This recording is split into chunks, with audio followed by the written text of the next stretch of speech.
We have a jury on its way working on it, and will consist of people from the Swedish music industry. And we will do this Hall of Fame in the era that you can see in other countries. We haven't had that yet in Sweden, although we have a lot of artists and producers that are well worth celebrating. So with these words about the Swedish popular music, I would like to introduce to you Mattias Hansson, CEO for ABBA the Museum. Thank you, Mattias. Thank you, Charlotte. Thank you. Well, to be the CEO of ABBA the Museum is not always an easy task, but you don't have to say much. We have those wonderful songs, the heritage that the songs gave us, that ABBA made, recorded, produced and performed during those magic 10 years that they were with us as a band. And actually we have created ABBA the Museum around those songs, around the history of the people behind the songs during those years. And very, very shortly we'll be able for yourself to really experience that history. And we have really tried to put a lot of effort in showing you the heart and the warmth of the ABBA songbook heritage, and truly hope that will be clear to you all in a few minutes. But then again, I can speak about ABBA the Museum for hours and hours, but there's one person who knows more about those magic 10 years than anybody else in this room, and therefore a very warm welcome to Mr. Björn Ulvaeus.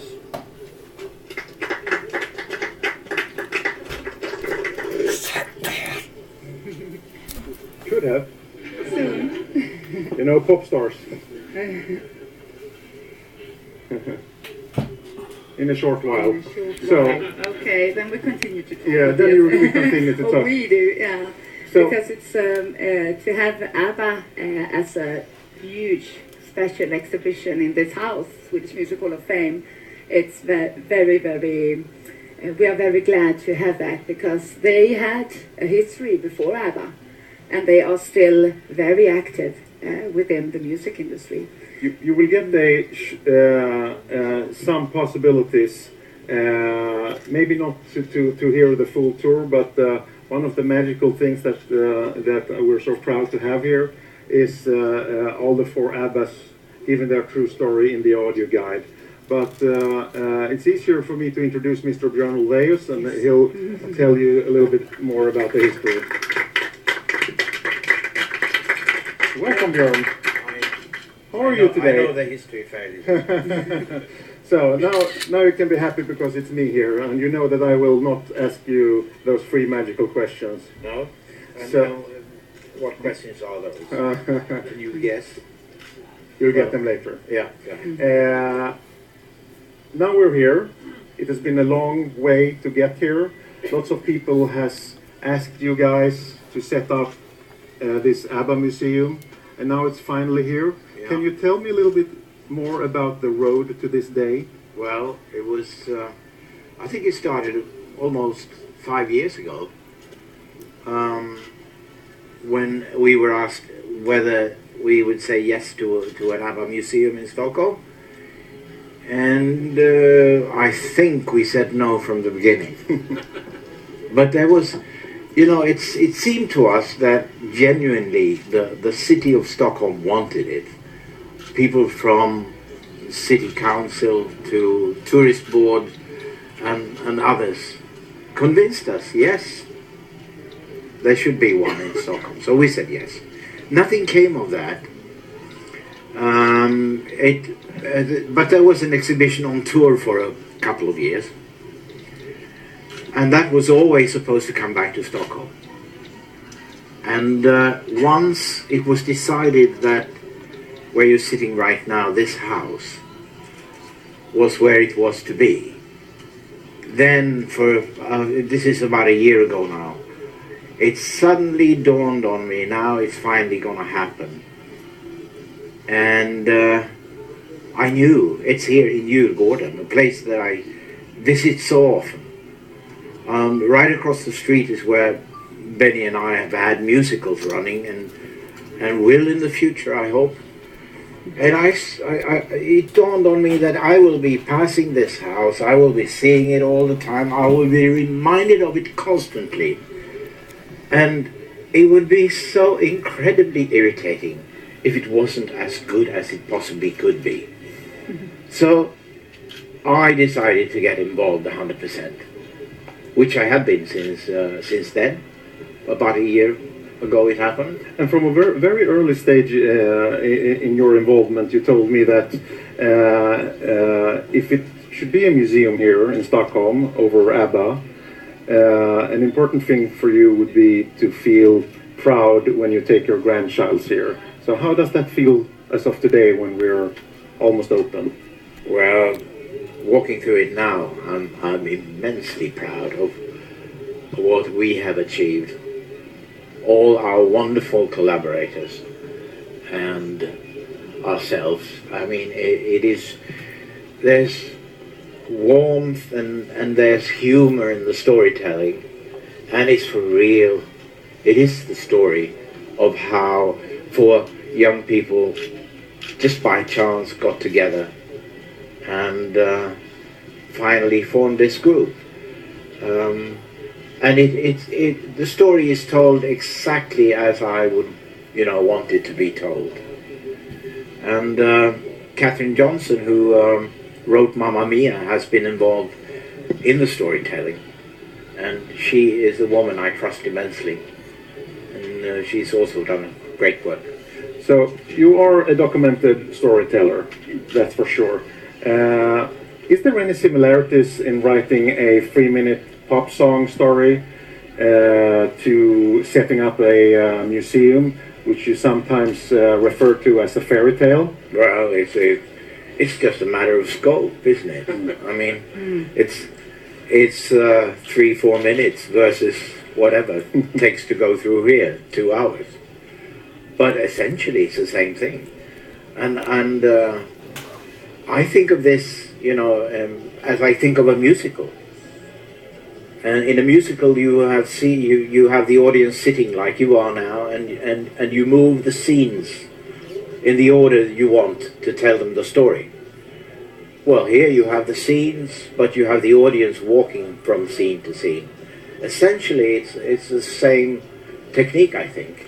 Another important thing that we see around us and that all you guys will soon experience out there is the fact that we actually is in the Swedish Music Hall of Fame. And that we found that context that actually was an idea from you and me. Yeah, and that's a very important point. When this house was or this place was chosen, Benny and I felt very strongly that now that this is going to happen in Stockholm, Stockholm will have a kind of music house at last. We thought, it should be about all Swedish popular music, and the ABBA Museum should be part of that. That was something that we stressed strongly, and we said that it has to be that way, or there will be no ABBA Museum. And so that's why we're here today, sharing this exhibition area with Swedish popular music, the history of it. And I think we're in that too, but everyone else is too. But I have it, in the choice of people who are in that other museum, I've not been involved because I don't want to face my colleagues when they say, why is there so little of me in here? Okay, so I think the best way really to understand what we're talking about here is really to experience the exhibition. So we'll go up there, and you're welcome to experience it for yourself. And before that, there's an opportunity to ask a few questions to Bjorn here. Any questions? So there's one. Would you say that the other years were the best time of your life, or is it much more fulfilling if you now wander through the exhibition and look back on this time? Well, I wouldn't say that necessarily that as a man that the ABBA years was the best years of my life. Probably not, but certainly the most creative years.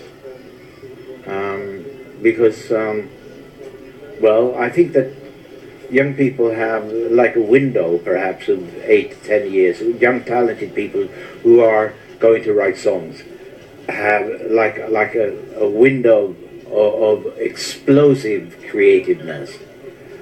And Benny and I and Agneta and Frida certainly had that during those years. And in that respect, you know, I remember them fondly, and they were great years. So some more questions about ABBA the museum? Yes? Which part of the museum is your favorite? I don't really have a favorite. What if you have to choose one? Well, if I had to, it's like, you know, when people ask me to choose one favorite song, it's almost impossible. You look at one scene, you stand in front of the cottage, a replica of the cottage where Benny and I wrote a lot of songs, and you think, oh my God, yes, this is good. And then you turn around and you have a replica of the studio. How can I say one is better than the other? I can't. Yes? Obviously, you know, looking at this museum brings back your own roots and where you grew up and so on. Could you tell us, the international press, what is the Swedish thing about ABBA's music? The Swedish roots. Yeah, what makes it Swedish? I mean, the Beatles were obviously British, you know, Yeah. Beach was obviously American, so what is the Swedish aspect of ABBA's music? I think that would be the folk music, the roots in Swedish or Scandinavian folk music. But also Benny and I were exposed to all kinds of music when we grew up. There was only one channel. Swedish radio had one channel, and they played everything from accordion to Beethoven, and very few pop songs in between. So we were exposed to Italian ballads, German Schlager, all of it. And I think that comes out in our writing, which might make it, you know, slightly different from what would have come out of an Anglo-Saxon writer, for instance, from Americans, who'd probably only been exposed to, you know, maybe country music, depending on where it comes from.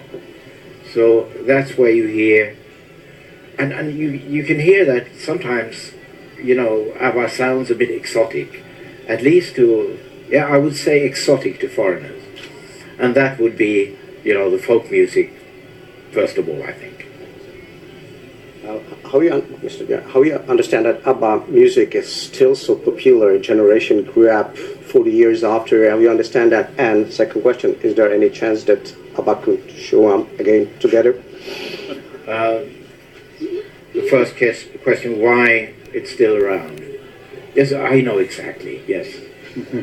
Of course I do. I know exactly why that is. No, I don't. I haven't a clue.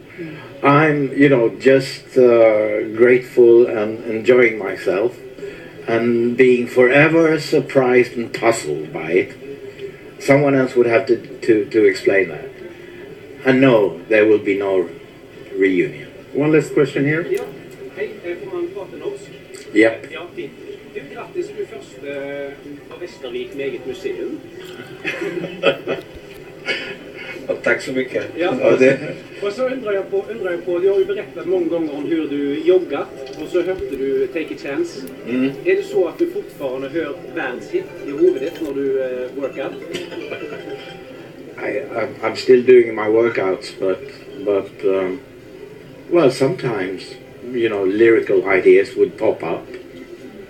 I don't know about world hits, but it's very inspiring to jog. I can recommend that. Thank you so much, Björn, for taking Thank time you. to come here. Thank you. Great. Have a good time in the museum now. Thank you so much.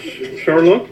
Yes, Matthias, thank you. Thank you. Czech radio. Hello, Czech listeners. Come to the museum. Thank you for coming. You can follow me, and I'll take you to the start of the exhibitions. It'll be easier for you to get the right flow in your visit.